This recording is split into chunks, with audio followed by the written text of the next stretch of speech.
Assalamualaikum warahmatullahi wabarakatuh. Kami dari kelompok 5 akan memaparkan hasil kerja kelompok kami, yaitu pengolahan drainase permukaan dan bawah permukaan. Dengan anggota kelompok yaitu 7 orang.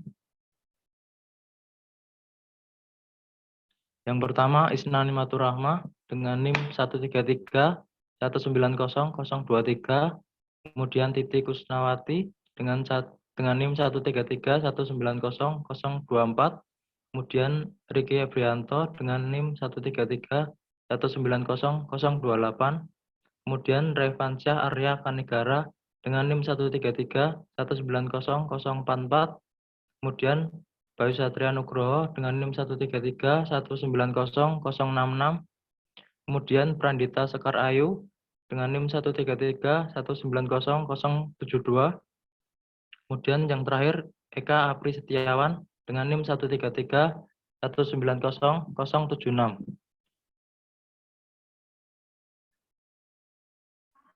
Oke, pertama ada pengertian drainase. Drainase merupakan sistem yang dibuat untuk menangani persoalan kelebihan air yang berada di atas permukaan tanah maupun yang berada di bawah permukaan tanah. Selanjutnya ada macam-macam drainase berdasarkan lokasi. Yang pertama ada drainase permukaan, yang kedua ada drainase bawah permukaan. Next. Drainase permukaan. Drainase permukaan merupakan saluran drainase yang berada di atas permukaan tanah yang memiliki fungsi untuk mengalirkan air limpasan permukaan. Analisis alirannya merupakan analisa open channel flow. Sistem drainase permukaan pada prinsipnya terdiri dari pertama kemiringan melintang pada perkerasan jalan dan bahu jalan. Yang kedua ada selokan samping, ketiga gorong-gorong, yang keempat saluran penangkap. Next.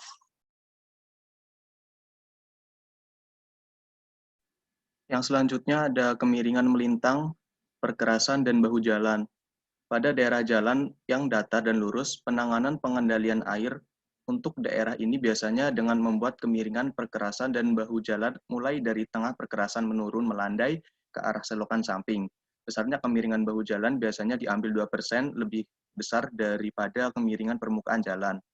Daerah jalan yang lurus pada tanjakan atau turunan, penanganan pengendalian air pada daerah ini perlu mempertimbangkan pula besarnya kemiringan alinyemen vertikal jalan yang berupa tanjakan dan turunan agar supaya aliran air secepatnya bisa mengalir ke selokan samping. Kemudian pada daerah tikungan kemiringan melintang perkerasan jalan pada daerah ini biasanya harus mempertimbangkan pula kebutuhan kemiringan jalan menurut persyaratan alinyemen horizontal jalan. Karena itu, perkerasan kemiringan jalan harus dimulai dari sisi luar tikungan menurun atau melandai ke sisi dalam tikungan. Besarnya kemiringan pada daerah ini ditentukan oleh nilai maksimum dari kebutuhan kemiringan alinyemen horizontal atau kebutuhan kemiringan menurut keperluan drainase.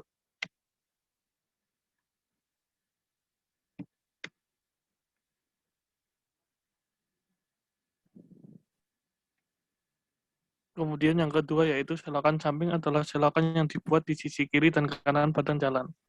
Fungsi selokan samping antara lain sebagai berikut. Yang pertama adalah menampung dan membuang air yang berasal dari permukaan jalan. Yang kedua yaitu menampung dan membuang air yang berasal dari daerah pengaliran sekitar jalan. Yang ketiga adalah dalam hal daerah pengairan luas sekali atau terdapat air limbah, maka untuk itu harus dibuat sistem drainase terpisah atau tersendiri. Dalam pemilihan jenis material untuk selokan samping pada umumnya ditentukan oleh besarnya kecepatan rencana aliran air yang akan melewati selokan samping tersebut. Kecepatan aliran air ditentukan oleh sifat hidrolisis penampang saluran, salah satunya adalah kemiringan saluran. Next.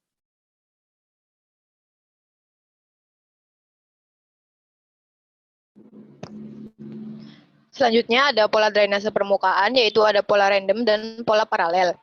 Pola random digunakan pada lahan yang memiliki permeabilitas rendah, yang memiliki area cekungan yang besar sehingga perataan lahan tidak mungkin untuk dilakukan.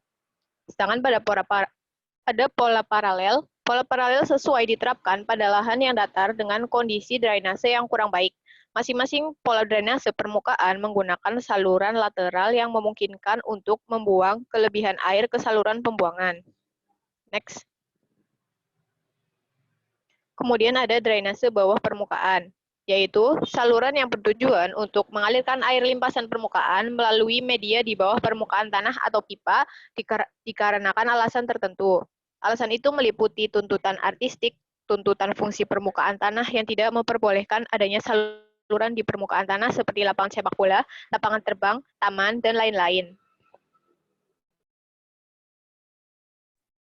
Kemudian ada faktor yang menentukan perlunya drainase bawah permukaan. Yang pertama, topografi, yang dapat mempengaruhi grade memanjang dan penampang melintang jalan yang berpengaruh pada pembuangan air yang berlebihan.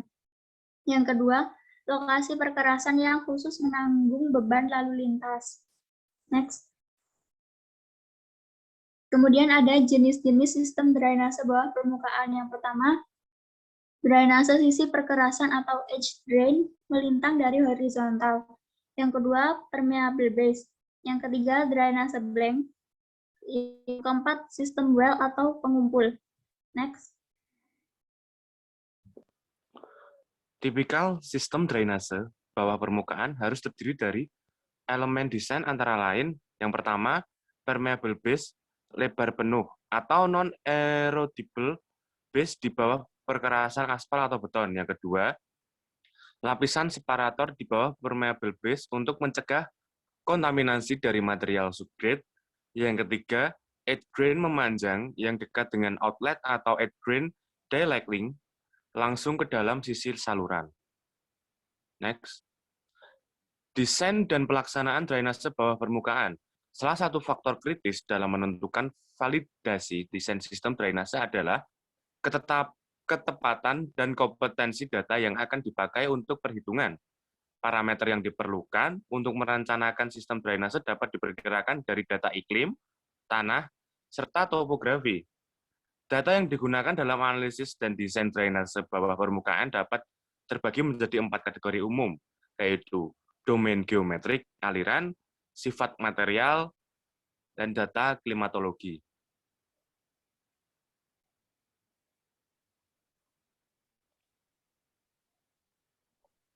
Cukup sekian materi yang bisa kami sampaikan.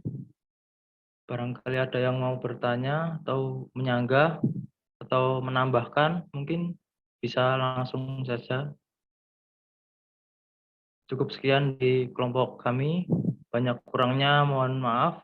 Assalamualaikum warahmatullahi wabarakatuh. Waalaikumsalam.